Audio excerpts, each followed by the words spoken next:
Hey guys, my name is Nick and welcome to my channel. In this video I'm looking at another one of the four primary Greeks, gamma. Gamma is the rate of change of an option's delta.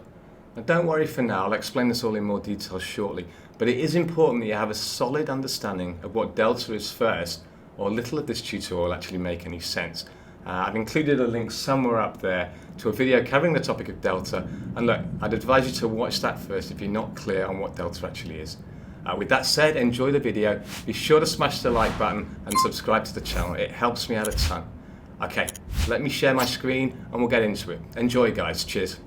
An option's delta is not a static number. It changes as the underlying stock moves and an option's strike price moves in or out of the money. How fast this delta changes though depends on an option's gamma. If delta is the speed of an option's price, then think of gamma as acceleration. Gamma is the change in delta we should expect to see when the underlying stock moves $1 in price. Let me say that again. Gamma is the change in delta we should expect to see when the underlying stock moves $1 in price. Look at the following table and assume we are holding a long 40 delta call option. We can see this option has a gamma of 0.17. When the stock rallies $1 from $20 to $21 a share, we know we should expect the price of the call to increase by 40 cents because the option has a 40 delta. However, following this move though, we would now expect the delta of the call to have also changed. It should now be higher by 0.17, so we'd expect the delta to now be 0.57. This means an additional $1 move higher in the stock from 21 to 22 should lead to a larger 57-cent change in the call price because the delta is higher now. If we take a look at the put options, similar principles apply. However, note that put deltas increase as the stock falls rather than when it rallies. Again, assume we are holding a long 40 delta option, this time a put of course. We can see this also has a gamma of 0.17. When the stock falls by $1 from 20 to 19, we know we should expect the price of the put to increase by 40 cents because the option has a 40 delta.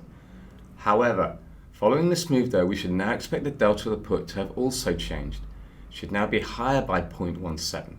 So we would expect the delta to now be 0.57.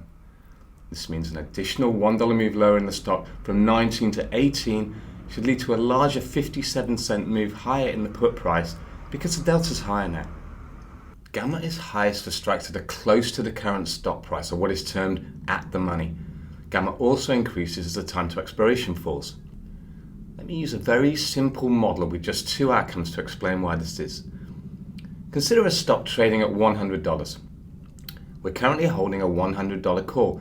Let's just say, for example, there will be only one more print before this option expires, and that will either be 1 cent in the money or 1 cent out of the money. So the final price at expiration will either be $100.01 or $99.99. Clearly then, this means the call option delta is potentially either 100 or 0 for what is effectively a 1 cent move in the stock price. This call either expires worthless or controls 100 shares of stock. I've used an extreme example here to make a point, but this clearly demonstrates how gamma can increase as an option is both at the money and the time to expiration is drawing closer.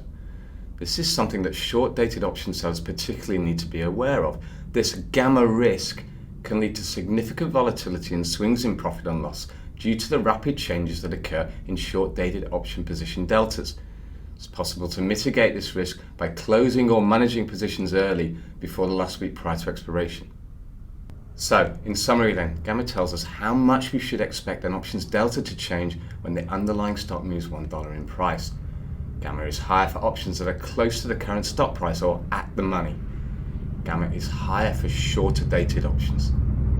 Thanks for watching guys. If you got this far, you made it to the end and I'm incredibly grateful for all your support. Again, if you enjoyed the video, do me a favor and hit the like button, and if you haven't already, please subscribe to the channel. If you have any questions, of course, please drop them in the comments section below and I'll respond to them all personally. I'll see you in the next one. Cheers guys.